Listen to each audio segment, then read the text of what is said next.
Hello friends, I am Nitya Sharma. Welcome to the Thul Academy. आप हमसे जुड़ सकते हैं फेसबुक के माध्यम से, व्हाट्सएप के माध्यम से और टेलीग्राम के माध्यम से, जिसकी लिंक आप यहाँ देख पा रहे हैं।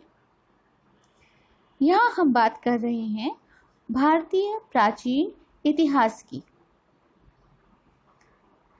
पिछली क्लास में इतिहास एवं संस्कृति के अंतर्गत हमने जैन धर्म और जैन धर्म का सामाजिक व्यवस्था में प्रभाव के बारे में डिस्कस किया था।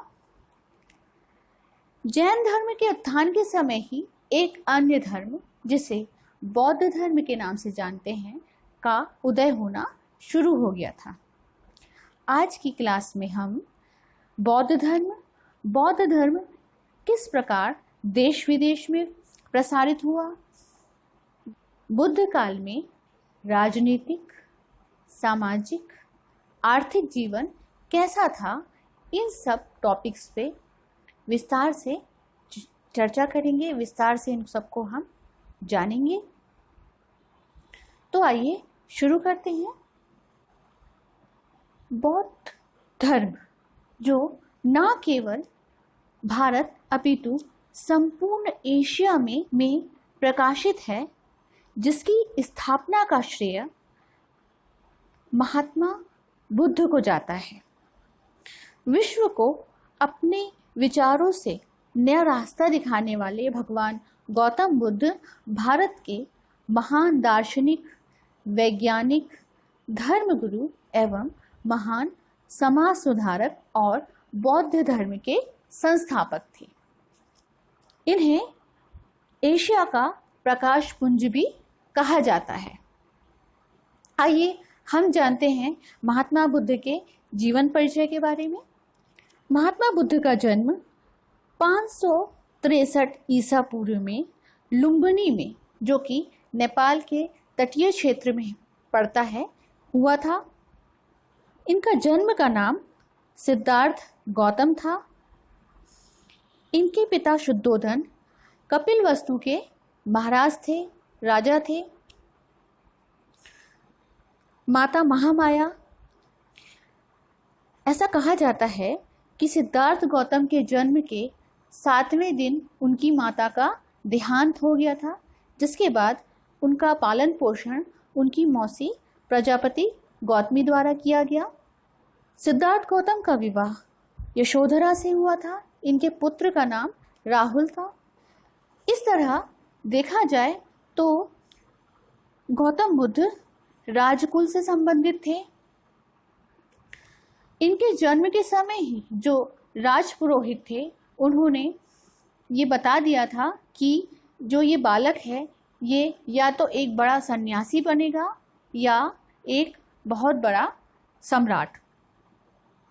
चूंकि जो सिद्धार्थ गौतम है वो राजकुल के थे, तो इनके पिता भी यही चाहते थे कि इनका बेटा सम्राट बने, ना कि सन्यासी। तो उन्होंने ऐसी व्यवस्था कर दी थी पूरे राजमहल में कि उन जो सिद्धार्थ गौतम हैं उनको किसी भी तरह का कोई दुख का सामना ना करना पड़े। लेकिन जो सिद्धार्थ गौतम थे, उनका इस तरह से राजपाट में मन नहीं लगता था। तो ऐसे ही एक दिन सिद्धार्थ गौतम अपने सारथी के साथ राजमहल से बाहर घूमने के लिए निकल पड़े।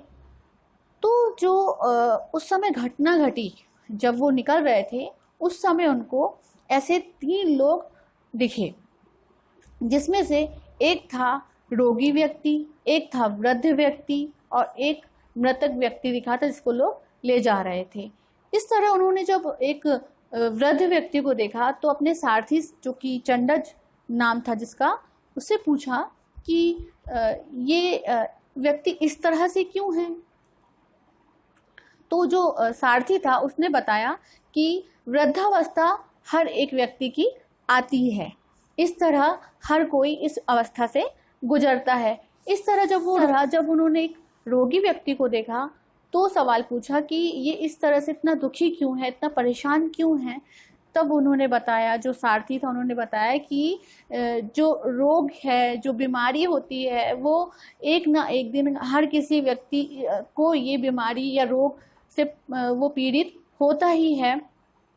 चाहे वो छोटी बीमारी है, चाहे वो बड़ी बीमारी है, हर किसी व्यक्ति को ये परेशानी देती है। तो इस तरह जब एक व्यक्ति को ले जा रहे थे तो पूछा कि ये व्यक्ति को ऐसे क्यों ले जा रहे हैं, तब सारथी ने बताया कि जो मृत्यु है वो हर एक की होनी ही होती है। तो ये सब चीज़ें देखकर जो सिद्धार्थ थे उनको ये आभास हुआ कि जो यथार्थ में जो वास्तविकता है वो उसमें संसार के लोग दुखी हैं।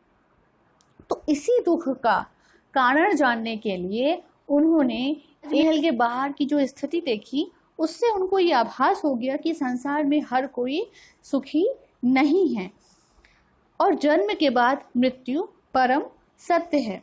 और इस प्रकार 29 वर्ष की आयु में वह आधी रात को अपने सारथी को उन्होंने उठाया और अपना जो इनका प्रिय घोड़ा था जिसका नाम केतक था, उसमें बैठकर निकल पड़े।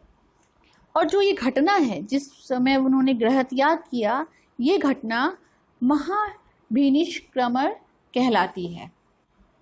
गृह त्याग के बाद सिद्धार्थ काफ़ी दिनों तक यहाँ वहाँ वन में भटकते रहे। फिर उनकी भेंट हुई अलार कलाम से। ये अलार कलाम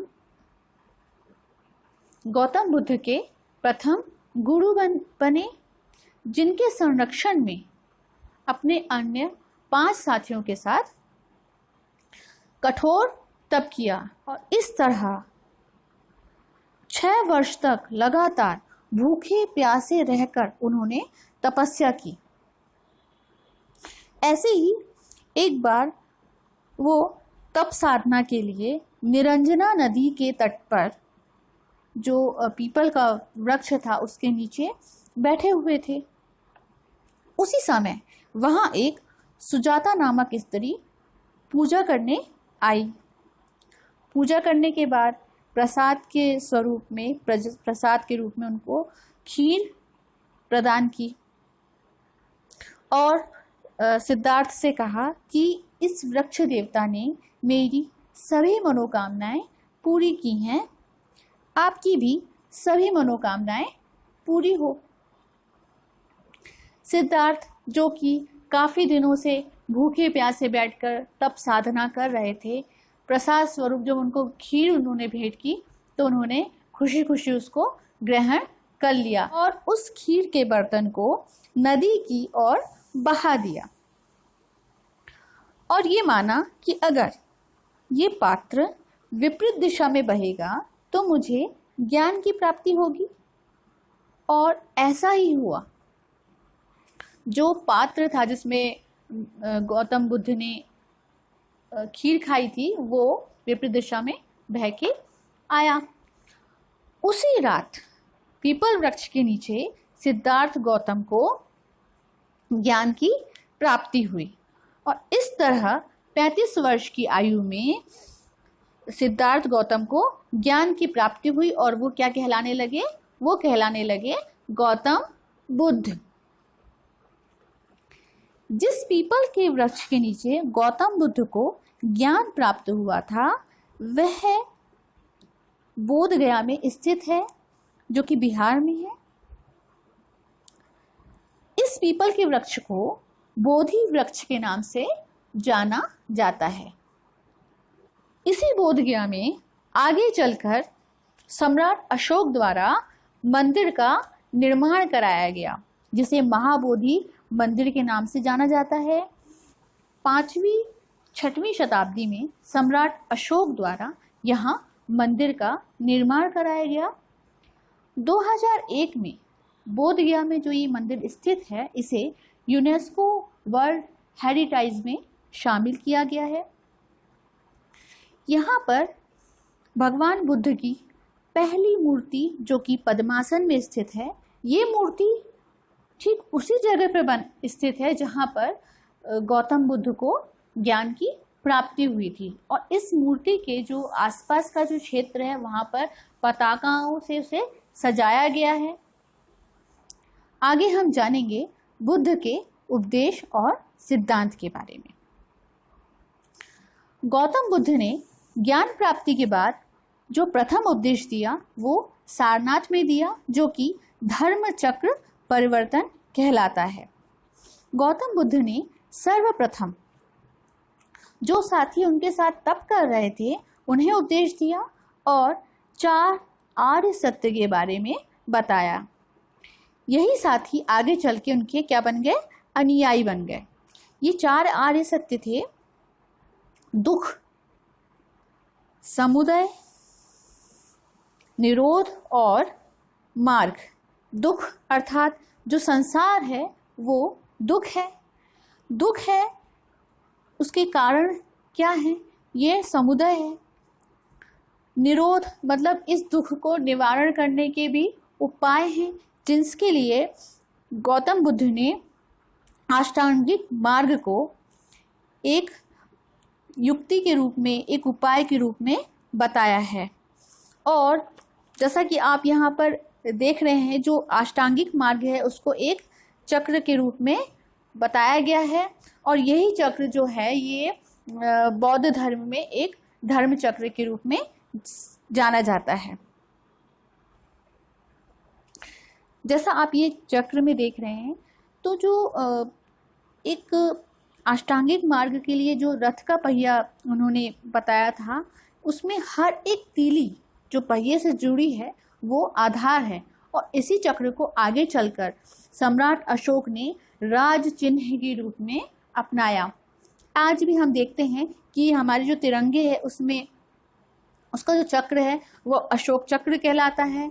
और ये जो चक्र है इसे शासकीय चिन्ह के रूप में भी प्रयुक्त किया जाता है। आगे हम जानते हैं अष्टांगिक मार्ग के सिद्धांत के बारे में। अष्टांगिक मार्ग जिसमें 8 तत्व जुड़े हुए हैं, जिसे सम्यक दृष्टि, सम्यक संकल्प, सम्यक वाक, सम्यक कर्म, सम्यक आजीव, सम्यक व्यायाम, सम्यक स्मृति और सम्यक समाधि। इस तरह से ये जो 8 तत्व बताए हैं, ये अष्टांगिक मार्ग के हर एक तत्व जो है वो जुड़ा हुआ है, वो आधार है। जैसे हम बात करते हैं सम्यक दृष्टि की, तो सम्यक दृष्टि सही या उत्तम दृष्टि जो जीवन के दुख और सुख का सही अवलोकन कर सके।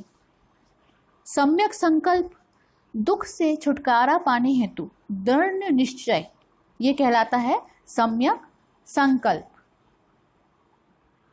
सम्यक वाक वाणी में संयम, पवित्रता और सत्यता होना।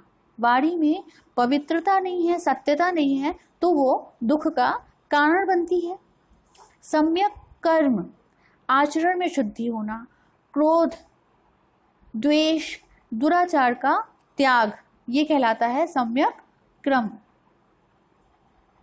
सम्यक आजीव दूसरों का हक मारकर या अन्यायपूर्ण रूप से अगर कोई अपना आजीविका चलाता है तो उसका जो कारण बनता है, तो अन्यायपूर्ण रूप से जो उपाय किया जाता है वो जीवन में दुष्परिणाम का कारण बनता है। अतः न्यायपूर्ण जीवन जीना, किसी भी अधर्म में लिप्त ना होकर जो जीविका है वो न्यायपूर्ण तरीके से चलाना, ये कहलाता है सम्यक आजीव। इसी तरह सम्यक व्यायाम जीवन में निरंतर रहने के लिए, व्यायाम मतलब प्रयास करते रहना चाहिए। ऐसा प्रयत्न जो कि शुभता दे, जो कि शुभ की उत्पत्ति करता हो, वो व्यायाम है। प्रयास किया जाना ये व्यायाम कहलाता है। इसी तरह सम्यक स्मृति एकाग्रता का भाव लाना, शारीरिक मानसिक जो भी स्थिति है उसको भोग विलास में लिप्त न रखना।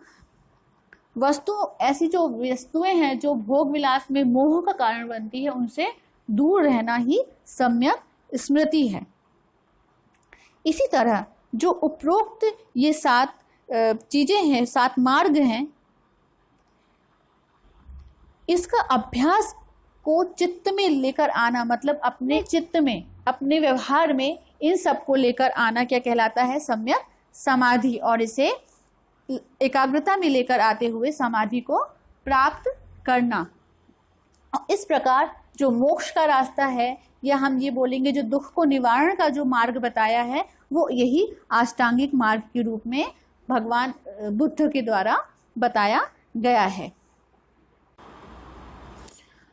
तो इस तरह अपने उपदेशों में मानव समाज का हित और उनको मार्ग बताते हुए इन उपदेशों का, इन सिद्धांतों का गौतम बुद्ध ने प्रचार और प्रसार किया।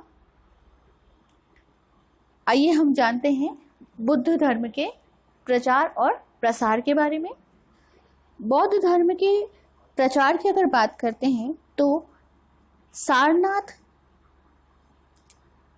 यहाँ पर भगवान बुद्ध ने अपना प्रथम उपदेश दिया था और यहाँ से ही जो उपदेश दिया गया वो धर्म चक्र परिवर्तन के रूप में प्रारंभ हुआ।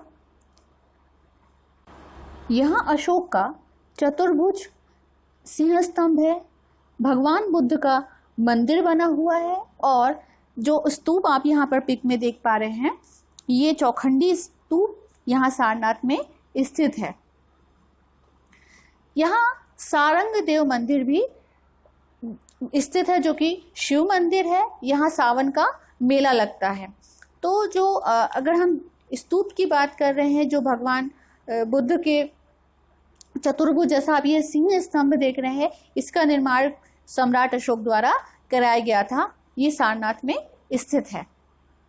तो इस प्रकार भगवान बुद्ध द्वारा सारनाथ में प्रथम उपदेश दिया गया और आगे चलकर उन्होंने ऐसे ही भारत में अन्य जगह पर प्रसार किया। जानते हैं हम, जैसा आप ये मैप में देख पा रहे हैं, जो प्रचार और प्रसार किया गया वो उत्तर प्रदेश के अधिकतर क्षेत्र में हुआ। सारनाथ के बाद मथुरा में भगवान बुद्ध द्वारा उपदेश दिया गया। अंगुत्तर निकाय जो कि एक बौद्ध ग्रंथ है, उसमें ये बताया गया है कि भगवान बुद्ध कई बार यहाँ आए और उपदेश दिए। ऐसा माना जाता है कि जो ये क्षेत्र है मथुरा राज्य का दूसरे देशों से व्यापारिक संबंध था।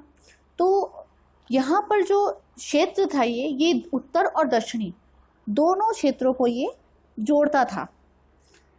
तो जो व्यापारिक मार्ग होने से भी बहुत सारे लोग यहाँ पर आते जाते रहते थे और भगवान बुद्ध द्वारा जब यहाँ पे उपदेश दिया गया तो ये एक ऐसा माध्यम बन गया ये मथुरा क्षेत्र, जिससे जो बौद्ध धर्म है उसका प्रचार प्रसार उत्तर और दक्षिणी क्षेत्रों में भी होने लगा। इसी तरह जो राजगीर है, राजगृह से तक्षशिला है, यहाँ जाने का भी जो मार्ग था, व्यापारिक मार्ग था, वो मथुरा से ही लगा हुआ था। तो इस तरह यहीं पर मथुरा में ही राजगीर में भगवान बुद्ध की बिंबिसार से भेंट हुई थी, जो कि राजगीर का उस समय पर राजा था। जब हम हर्यक वंश आगे मगध साम्राज्य पढ़ेंगे तो हम इन सब वंशों की चर्चा करेंगे। तो यही बिंबिसार आगे चलकर भगवान बुद्ध का अनुयायी बन गया। मथुरा के बाद भगवान बुद्ध उपदेश देते हुए सांकाशी आए, जो कि एटा ये यूपी में स्थित है। ऐसा माना जाता है कि जो भगवान बुद्ध हैं इस स्थान को अपने पूर्व जन्म से संबंधित मानते थे और पवित्र मानते थे। इसी कारण इस स्थान में अनेक स्तूप एवं विहार का भी निर्माण किया गया है। यहीं से भगवान बुद्ध ने प्रवज्जा अर्थात जो स्त्रियों के प्रवेश को निषिद्ध किया गया था, उसको अपने प्रिय शिष्य आनंद के कहने पर उसे जो रोक लगी हुई थी उसे हटाया। तो जो यही क्षेत्र था जहाँ से स्त्रियों का संघ में प्रवेश प्रारंभ हो गया। प्रजापति गौतमी जो कि गौतम बुद्ध की माता थी, उन्होंने सबसे पहले इस संघ में प्रवेश किया। आगे चलकर और भी महिलाएं संघ में प्रवेश करती चली गईं। इसी प्रकार कौशाम्बी जो कि इलाहाबाद के निकट स्थित है, बौद्ध धर्म के प्रचार प्रसार के कारण ये स्थान प्रसिद्ध रहा है। यहाँ पर जो एक व्यापारी था, श्रेष्ठी था, उसने भगवान बुद्ध को एक सुंदर जो उद्यान था वो उपहार स्वरूप प्रदान किया था, और यहीं पर इसी उद्यान में फिर काफ़ी सारे जो विहार हैं वो बनवाए गए बाद में।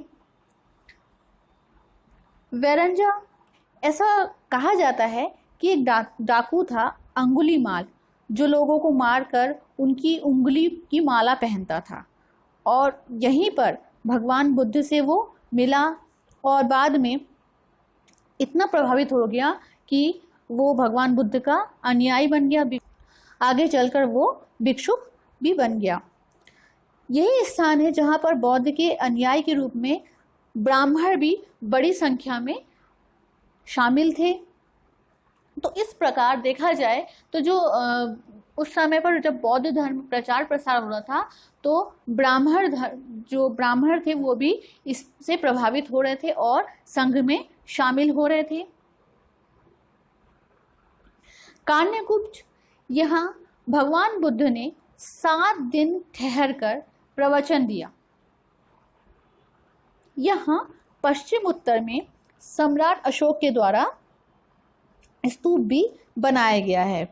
तो इस प्रकार ये जो प्रमुख क्षेत्र हैं जहाँ से बौद्ध धर्म का प्रचार प्रसार हुआ, और ये मुख्य केंद्र बिंदु रहे बौद्ध धर्म के प्रचार प्रसार का। अगर देखा जाए तो जो उस समय पर बौद्ध धर्म था वो सिर्फ इन्हीं क्षेत्र तक सीमित नहीं था। आगे चलकर बौद्ध धर्म को जो उस समय पर राजा हुआ करते थे उनसे उनको संरक्षण मिला, और जो संगति हम बोलते हैं वो संगतियों का आयोजन राजाओं के द्वारा किया गया, और इस तरह ये धर्म न सिर्फ भारत में बल्कि संपूर्ण एशिया में प्रसारित होता चला गया।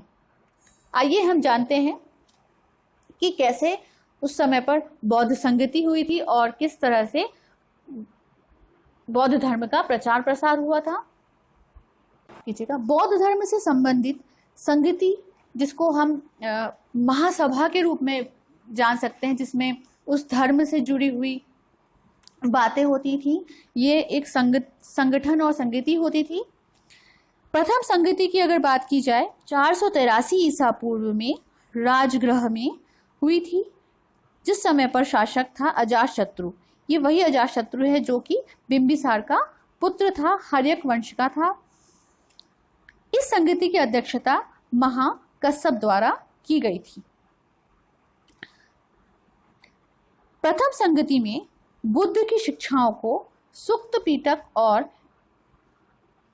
विनय पीटक में उनके शिष्यों द्वारा संरक्षित किया गया।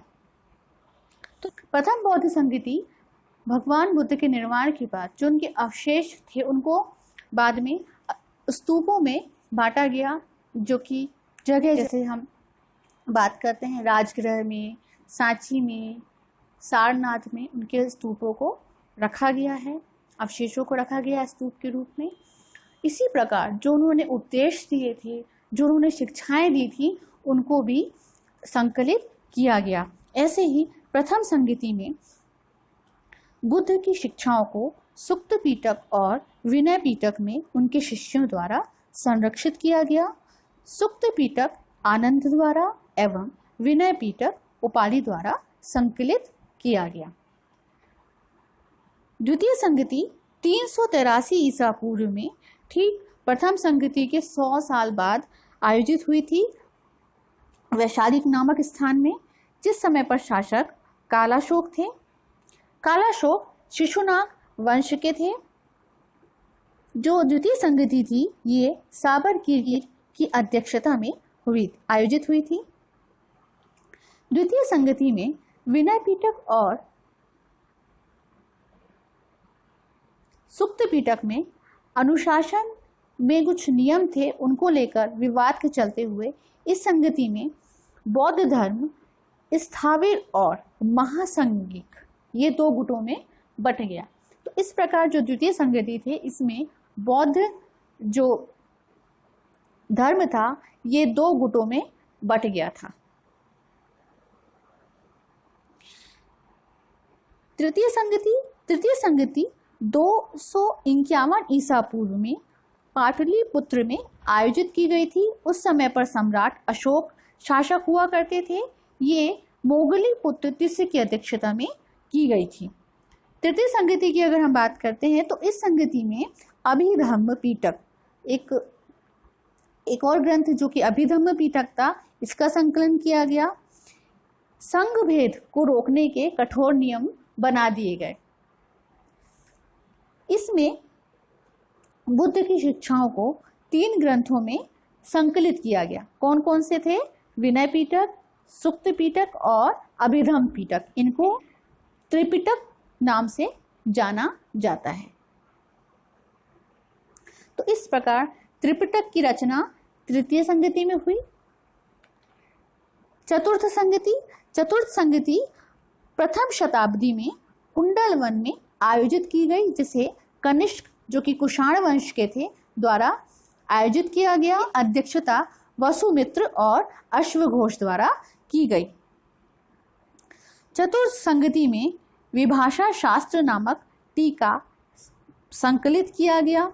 चौथी संगति में बौद्ध धर्म जो था वो 2 संप्रदाय में बट गया। ये 2 संप्रदाय थे हीनयान और महायान। हीनयान की हम बात करते हैं तो इसे थेरवाद शाखा कहा जाता है, जिसका अर्थ है निम्न मार्ग। इसी प्रकार अन्य जो दूसरा संप्रदाय था वो था महायान। हीनयान की बात करते हैं तो हीनयान इसे थेरवाद शाखा के नाम से जाना जाता है, जिसका अर्थ होता है निम्न मार्ग। वे लोग जो परिवर्तन और सुधार के विरोधी थे। हीनयान संप्रदाय के अंतर्गत भी 2 संप्रदाय थे, एक थे थेरवादी और एक थे वैभाषिक। तो जो थेरवादी थे ये थे इस मार्ग के अंतर्गत जो केवल भिक्षु लोग थे वो आते थे, जो कि कोई सुधार या परिवर्तन नहीं चाहते थे। हीनयान की ये शाखा बुद्ध की पूजा भगवान के रूप में ना करके महात्मा के रूप में करती है। ये संप्रदाय है, इसका जो आदर्श वाक्य है ये है अप्पो दीपो भव। इस संप्रदाय ने त्रिपिटक को अनुसरण किया, मतलब ये जो ग्रंथ लिखे गए 3 जो ग्रंथ लिखे गए थे उस समय पर त्रिपिटक, इनका अनुसरण किया। हीनयान संप्रदाय जो है ये पुराने नियमों के परिवर्तन के पक्ष में नहीं था। ये किसी भी तरह के जो कर्मकांड है, नैतिकता है, अहिंसा है, इस पर अधिक जोर देते थे। कर्मकांड और नैतिकता पर जोर देते थे। ये बुद्ध की मूर्ति के निर्माण के पक्ष में नहीं थे। बौद्ध धर्म के इस संप्रदाय का विस्तार श्रीलंका, बर्मा, इंडोनेशिया आदि देशों में हुआ। बाद में ये शाखा जो है, ये अन्य शाखा जो है थेरवादी और वैभाषिक, ये 2 शाखाओं में बट गई। तो इस प्रकार हमने जाना बौद्ध धर्म के हीनयान संप्रदाय के बारे में, जो कि थेरवादी और वैभाषिक ये 2 संप्रदाय में आगे चल के बट गया। आगे हम बात करते हैं महायान संप्रदाय की। महायान संप्रदाय में नवीनतावादी विचारों को सम्मिलित किया गया। इस शाखा के जो लोग हैं वो भगवान बुद्ध की पूजा भगवान के रूप में करते हैं। इन लोगों का मानना है कि जब तक भगवान की कृपा नहीं होती तब तक मुक्ति नहीं मिल सकती। इस शाखा का आदर्श वाक्य है बौद्धिस्त्व, अर्थात जो गुण है उनका स्थानांतरण। जैसे हमने जाना जो हीनयान संप्रदाय है ये किसी भी तरह का परिवर्तन का विरोधी था। महायान शाखा में जो लोग थे, ये जो अनुयायी थे, माफ कीजिएगा, जो अनुयायी थे, ये समय के अनुसार बुद्ध द्वारा किए गए जो मार्ग है उसमें परिवर्तन चाहते थे। ये लोग भक्ति मार्ग के समर्थक थे। आगे चलकर महायान शाखा भी दो संप्रदाय में बंट गई, जो थी माध्यमिक और विज्ञानवाद। महायान शाखा का विस्तार भारत से आरंभ होकर उत्तर की ओर बहुत से अन्य एशियाई देशों में जैसे चीन, जापान, भूटान, मंगोलिया आदि देशों में फैल गया, जैसे कि आप ये पिक में देख पा रहे हैं। तो इस शाखा को जो विस्तार हुआ था, ये संपूर्ण एशिया में, भारत से होता हुआ संपूर्ण एशिया में फैल गया, जो कि दो शाखाओं में हीनयान और महायान के रूप में विस्तारित होता चला गया। इस प्रकार बौद्ध धर्म का प्रचार प्रसार भारत से शुरू होकर अन्य देशों में फैलता चला गया। भारत की अगर हम बात करते हैं तो उस समय पर, जैसा हमने संगति देखी बौद्ध धर्म में, जो संगतियाँ हुई थी, जिससे प्रभावित होकर जो भी उस समय पर शासक रहे, उन्होंने बौद्ध स्तूपों का, बौद्ध मंदिरों का निर्माण कराया, जैसा कि आप यहाँ पर पिक में देख पा रहे हैं। महाबोधि मंदिर में जो पद्मासन में मूर्ति है, सम्राट अशोक के समय के द्वारा बनवाई गई। इसी तरह जो कुशीनगर है, जैसा आप यहाँ पर पिक में देख पा रहे हैं, कुशीनगर में भी मंदिर की स्थापना, स्तूप की स्थापना कराई गई। भगवान बुद्ध की जो ये प्रतिमा आप देख पा रहे हैं, ये 5वीं 6वीं शताब्दी की बनी हुई है, जो कि गांधार शैली में है। ऐसे बौद्ध स्तूप जो सारनाथ में जैसा बनाया गया है, कौशाम्बी में भी स्थित है। कुशीनगर, ये यहाँ पर इसी क्षेत्र से जो भगवान बुद्ध के जो निर्माण के बाद अवशेष हुए, उनको 8 भागों में अलग अलग ले जाया गया और अलग अलग स्तूपों के रूप में उसको संग्रहित किया गया। तो ये जो आप देख पा रहे हैं पिक्स में, ये उस समय पर जो शासक हुआ करते थे, जो बौद्ध धर्म के अनुयायी बन गए थे और बौद्ध धर्म से प्रभावित हुए थे, उन्होंने जो मंदिर और स्तूप वगैरह तैयार किए, वो आज विश्व विरासत के रूप में आज भी संरक्षित है। इसी तरह सांची का जो स्तूप है, मध्य प्रदेश में ये स्थित है। ये मध्य प्रदेश के भोपाल के पास सांची में स्थित है, जिसे 3वीं शताब्दी में सम्राट अशोक के द्वारा बनवाया गया था। 1989 में इसे वर्ल्ड हेरिटेज में शामिल किया गया है। तो इस तरह हम देखते हैं कि बौद्ध धर्म का जो प्रचार प्रसार हुआ और जो भी उस समय पर वहाँ के शासकों द्वारा जो कला और संस्कृति में जो उन्होंने योगदान दिया, जो कि आज भी हम एक स्मृति के रूप में संरक्षित देखते हैं, इन सब के बारे में आज हमने जाना। आगे हम बात करते हैं बुद्ध काल में राजनीतिक, सामाजिक और आर्थिक इतिहास के बारे में। जो ये समय था, ये अगर माना जाए तो ईसा पूर्व से लगभग 5वीं सदी के मध्य नगरों के का जो विस्तार था वो होना शुरू हो गया था। और भारत में ये जो काल है, ये जो समय था, ईसा पूर्व से लगभग 5वीं सदी का जो समय था, ये कहलाता था द्वितीय नगरीकरण। जैसा हमने जैन धर्म की जब हमने चर्चा की थी, तब देखा था कि जो बस्तियां हैं, उनका निर्माण उत्तर मैदान से होना शुरू हो गया था। और इसी तरह गंगा के जो मैदान थे, यहाँ से नगरीकरण की शुरुआत होने लगी थी। जैसे कि हम जो पुराने ग्रंथ हैं, उससे कौशाम्बी, श्रावस्ती, अयोध्या, कपिलवस्तु, वाराणसी, ऐसे कई नगरों के उल्लेख मिलते हैं, जिनमें नगर और बस्तियों के बारे में पता चलता है। और ये माना जा सकता है कि जो ये बस्तियां थी, ये मौर्य काल तक की हो सकती हैं। तो आइए हम जानते हैं, जो बुद्ध काल था, उस समय पर वहाँ पर राजनीतिक व्यवस्था कैसी थी। राजनीतिक व्यवस्था की अगर बात की जाए तो उस समय पर राजा एवं प्रशासन हुआ करते थे। इस काल में कई राज्य ऐसे देखे गए, जैसे कौशल है, मगध है, ऐसे ये जो राज्य थे ये शक्तिशाली राज्य के रूप में उभर रहे थे। राजा की अगर बात करते हैं तो राजा का चयन उसकी योग्यता के आधार पर होता था। बुद्ध की पूर्व जन्म की कथाओं से ज्ञात होता है कि जनता अत्याचारी राजाओं और उनके जो प्रधान थे, पुरोहित थे, इनको गद्दी से उतार देती थी, मतलब जनतंत्र चलता था।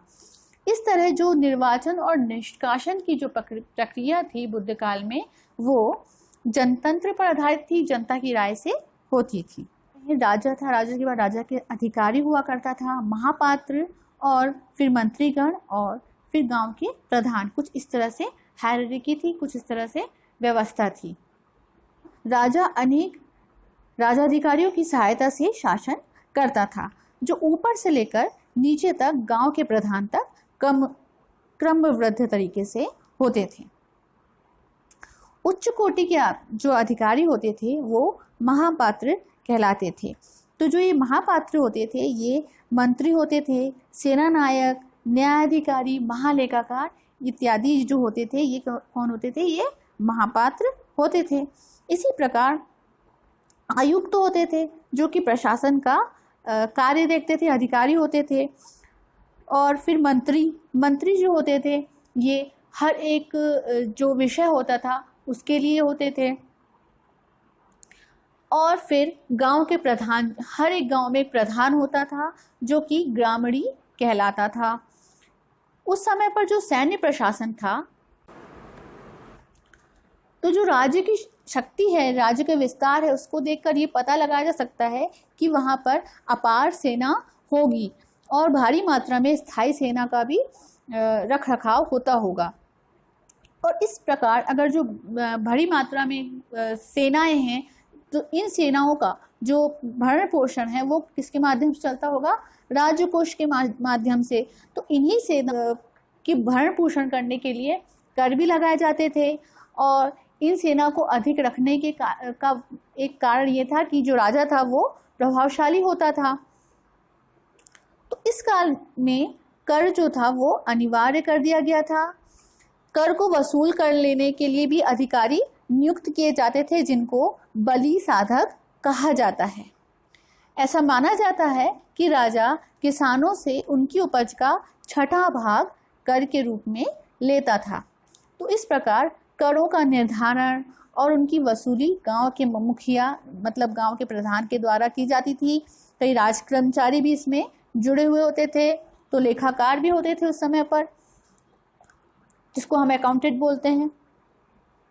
भुगतान नगद और वस्तु मतलब दोनों सिस्टम चलते थे। नगद मुद्राएं भी चलना शुरू हो गई थी और जो वस्तुओं का लेन देन था जिसको बैटल सिस्टम कहते हैं, दोनों ही होता था। तो इस प्रकार जो वहाँ की स्थिति थी कुछ इस प्रकार थी। जो शिल्पी होते थे, जो व्यापारी वर्ग होते थे, इनसे ये कर वसूला जाता था जिसको कि शौल्किक या शुल्काध्यक्ष कहते थे। इस तरह से जो चुंगी कर होता था वो भी वसूल किया जाता था। तो इस प्रकार देखा जाए जो कर की व्यवस्था थी ये सैन्य प्रशासन को और जो भी राजपाट है उसको संचालित करने के लिए की जाती थी। सभा समिति को इस समय पर समाप्त कर दिया गया था। चूंकि ये सभा समिति कबायली संगठित थी इसलिए ऐसे कबीले विघटित होते गए। मतलब जैसे जैसे क्या होते गए, राज्य का विस्तार होता गया और जो छोटे छोटे जनपद थे जिनको हम कबीले के रूप में जान रहे थे, अभी हमने पूर्व वैदिक काल में जब डिस्कस किया था क्लास में तो उसमें हमने बताया था कि जो कबीले थे ये राज्य के रूप में उभर रहे थे।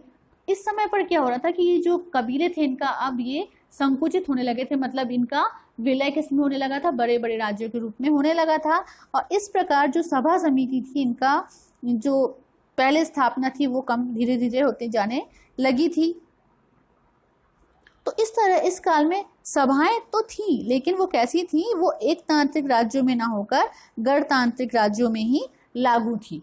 मतलब जो बड़े बड़े राज्य बन गए थे वहां पर ये लागू नहीं थी। ये छोटे छोटे जो राज्य थे अभी भी वहां पर ये लागू थी। जैसे कि शाक्यों में, लिच्छवियों में ये प्रथा अभी भी सभा समिति की लागू थी। कि और लिच्छवी शासक हुआ करते थे ये एक ही वर्ण और गोत्र के होते थे।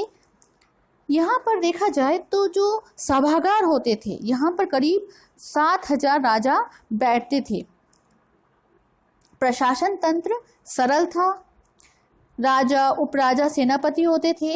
राजा जो था वो आनुवंशिक ना होकर जनसभाओं के प्रति उत्तरदायी था। मतलब जैसा हम गणतांत्रिक प्रयोग की बात करते हैं तो वो कुछ क्षेत्रों में, कुछ राज्यों में अभी भी चल रही थी, जो कि जनसभाओं के आधार पर, जहाँ पर राजाओं का चयन होता था। तो इस प्रकार अगर देखा जाए तो जो ये आनुवंशिक प्रयोग है, ये बड़े बड़े राजाओं में चल रहा था। जो आनुवंशिकी चलती आ रही थी कि राजा का बेटा ही राजा बनेगा, और कुछ ऐसे क्षेत्र थे जैसे कि हम शाक्य और लक्ष्मियों की बात करते हैं तो वहाँ पर गणतांत्रिक प्रयोग, मतलब जनसभाओं ही इसमें तय करती थी कि कौन सा योग्य शासक है। तो इस प्रकार जो वहाँ की राजनीतिक स्थिति थी वो कुछ इस प्रकार थी।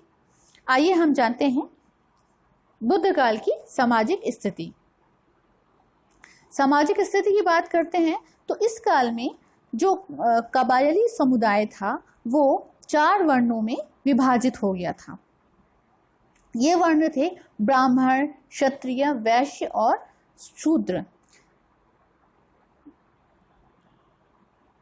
धर्म सूत्रों के अनुसार प्रत्येक वर्ण के कर्म निश्चित कर दिए गए थे कि जो ब्राह्मण है तो वो वेद पाठ ही करेगा, जो क्षत्रिय है वो राजपाट करेगा, जो वैश्य है वो व्यापार आदि करेगा, जो शूद्र है वो सेवक के रूप में है।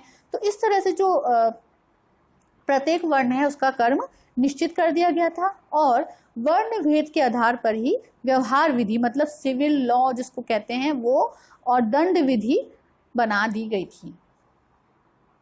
इस काल में द्वितीय नगरीकरण, जैसे हमने पिछले लेक्चर में जब बात की थी जैन धर्म की, तो वहाँ पर जो देखा था नगरीय व्यवस्था के साथ ही जो बस्तियों का निर्माण है वो उत्तर मैदान की तरफ से शुरू होते गया, और ये बस्तियां फिर धीरे धीरे क्या बनने लगी, एक नगर के रूप में बनने लगी। तो बौद्ध काल में क्या होने लगा था, जो ये बस्तियां थी ये एक नगर के रूप में उभरना शुरू हो गई थी, जिसमें से कुछ ऐसे नगर जैसे कौशाम्बी है, श्रावस्ती है, अयोध्या, कपिलवस्तु, राजगीर, पाटलिपुत्र, तो ये सब जो बड़ी बड़ी बस्तियों के रूप में एक नगर के रूप में उभरना शुरू हो गए थे। तो ऐसे नगरों के प्रमाण भी मिले हैं जिसमें से नगर और बस्तियों की संरचना हमें मौर्य काल तक होगी ऐसा पता चलता है। तो द्वितीय नगरीकरण जिसको हम कहते हैं वो बौद्ध काल में शुरू हो गया था। इसी तरह जो विधि व्यवस्था थी, हर एक वर्ण के लिए अलग अलग विधि व्यवस्था बना दी गई थी, जिसको व्यवहार विधि और दंड विधि के नाम से जाना जाता है। बौद्ध काल में जो रीति रिवाज थे वो जो कबीलाई ब्राह्मणों के संपर्क में आने लगे थे, जो जनजातीय ब्राह्मणों के संपर्क में आने लगे थे, तो वो उनके रीति रिवाज को मानने लगे थे। तो इसमें क्या होने लगा था, जो रीति रिवाज और कर्मकांड से जो लोग परेशान थे वो बौद्ध धर्म की तरफ आकर्षित होने लगे थे। तो जो रीति रिवाज थे उसका प्रभाव समाज पे पड़ रहा था और फ्लेक्सिबिलिटी देखी गई थी उस समय पर। मतलब एक तरह से ये बोल सकते हैं कि जिनको रीति रिवाज पसंद आ रहे हैं तो वो ब्राह्मणों को भी अनुसरण कर रहे हैं, जिनको कि ब्राह्मण नियमों से परेशान है तो वो बौद्ध धर्म की तरफ जा रहे थे। तो इस तरह से जो रीति रिवाज है इसका प्रभाव पड़ रहा था। बौद्ध संघ में प्रवेश, तो जो ऐसे लोग जो समाज की वर्ण व्यवस्था थी, रीति रिवाज है उससे परेशान थे, वो बौद्ध संघ में प्रवेश करने लगे थे। बौद्ध धर्म के संघ में प्रवेश करने का कारण ये भी था कि जो यहाँ पर नियम थे वो सरल थे, सभी के साथ समान व्यवहार होता था। इससे जो लोग हैं वो यहाँ पर प्रवेश करने लगे और उनमें आत्मसम्मान का निर्माण होने लगा। इसी प्रकार देखा जाए तो जो महिलाएं थी और जो शूद्र वर्ण थे वो सबसे ज़्यादा बौद्ध धर्म से प्रभावित हुए और बौद्ध संघ में सम्मिलित होने लगे। अधिकारिता से मुक्ति, शूद्र वर्ण एवं महिलाएं जिन्हें दास के रूप में व्यवहार किया जाता था उन्हें अब अधिकारिता से मुक्ति मिली। वे बौद्ध धर्म में संरक्षण में जाने लगी और बुद्ध संघ में सम्मिलित होने लगी। तो इस प्रकार देखा जाए तो जो बुद्ध काल का समय है वो सामाजिक व्यवस्था वहाँ पे कुछ इस प्रकार थी। आगे हम बात करते हैं बुद्ध काल में आर्थिक स्थिति की। अर्थव्यवस्था की बात की जाए तो जो पाली ग्रंथ है, जो बुद्ध ग्रंथ होते हैं, इन ग्रंथों में कई ऐसे गांव हैं जिनका उल्लेख किया गया है। इन गांवों को 3 रूपों में बताया गया है, जैसे कि प्रथम कोटि, द्वितीय कोटि और तृतीय कोटि। जो प्रथम कोटि के गांव हैं वो सामान्य गांव थे, जिसमें सभी लोग रहते थे, विविध वर्ण के लोग रहते थे और सभी जातियों का यहाँ पर निवास था। इसी प्रकार द्वितीय कोटि के जो गांव है वो शिल्पी गांव कहलाते थे, मतलब यहाँ पर शिल्पकार वगैरह रहते थे, मिट्टी के बर्तन बनाने वाले कुम्हार इत्यादि रहते थे, लोहार इत्यादि रहते थे, तो ये शिल्पी गांव होता था। इसी प्रकार तृतीय कोटि का जो गांव था वो जंगल के क्षेत्र में, मतलब उस क्षेत्र से बाहर वाला जो एरिया था वहाँ पड़ता था, जहाँ पर चारावाह लोग रह सकते थे। इस प्रकार 3 कोटि में वहाँ पर गांव की व्यवस्था थी। कृषि प्रधान व्यवस्था थी। कृषि प्रधान गांव में जो भूमि हुआ करती थी ये विभिन्न टुकड़ों में विभाजित होती थी। हर परिवार को ये बटी रहती थी और हर परिवार अपने अपने हिस्से में खेती करता था, जिसमें कई तरह के कृषि मजदूरों को भी लगाकर खेती की जाती थी और किसान अपनी उपज का जो छठा भाग है वो राजा को देता था। इसी समय पर जो किसान है इनका भी वर्ण था। जो धनी किसान थे वो कहलाते थे गृहपति। खेती की जाती थी, जो उसमें फसल उगाई जाती थी उस समय पर, जिसमें मुख्य अनाज क्या था, चावल। ऐसा पाली ग्रंथ में भी मिला है कि जो इस समय पर धान है इसके विभिन्न प्रकार देखे गए हैं। तकनीकी ज्ञान की बात की जाए तो बुद्ध काल में तकनीकी ज्ञान आर्थिक विकास की प्रगति का कारण बन गया था। लोहे का उपयोग किया जाने लगा था, जैसा हमने उत्तर वैदिक काल में चर्चा की कि लोहे का उपयोग लोग जानना शुरू कर दिए थे। इस समय पर भी कुदाल और कुल्हाड़ी जो है उसका प्रयोग प्रचलन में था। वनों की साफ सफाई करना है, जो खेती इत्यादि का काम है, बस्ती बनना शुरू हो गई थी, तो इस सब में लोहा जो था वो महत्वपूर्ण भूमिका निभा रहा था और तकनीकी का भी ज्ञान, जैसे औजार वगैरह है, नए नए बनना शुरू होते जा रहे थे। इसी तरह जो लेखा जोखा है, व्यापार में लेखा जोखा का कार्य किया जाने लगा, जिससे कि जो व्यापार है वो आसान हुआ। इसी काल में सूक्ष्म मापन विषय का ग्रंथ रचा गया, जिसे शुल्ब सूत्र कहा जाता था। इन ग्रंथों में से खेतों को कैसे सीमांकन किया जाए उसमें सहायता मिलती थी। मतलब जो खेत होते हैं जिसकी आज हम बात करते हैं, जो सीमांकन किया जाता है वो उस समय पर उसकी रचना कर दी गई थी, जो कि शुल्ब सूत्र में मिलता है। इसी काल में व्यापारिक संगठन हुआ करते थे। ये जो संगठन है ये पदाधिकारियों के नियंत्रण में चलता था। इस श्रेणी के भी 2 पदाधिकारी होते थे, एक थे चौधरी जो प्रमुख कहलाते थे और एक थे ज्येष्ठक। जो ज्येष्ठक होते थे वो बिना श्रेणियों के संगठित अधिकारी होते थे। ये जो उद्योगों का, जो बिना श्रेणी के उद्योग है उनका संचालन करते थे। इसी प्रकार जो प्रमुख होते थे वो व्यापार प्रमुख या मुखिया महासेठी कहलाते थे। तो इस प्रकार जो व्यापार और व्यवसाय था बुद्ध काल में ये विकसित अवस्था में था। तो इस प्रकार हमने जाना कि बुद्ध काल में राजनीतिक, सामाजिक और आर्थिक स्थिति किस तरह से थी। तो ये रहा हमारा आज का लेक्चर, जिसमें हमने बौद्ध धर्म में प्रचार और प्रसार कैसे हुआ, बौद्ध धर्म की राजनीतिक, सामाजिक और आर्थिक स्थिति के बारे में जाना।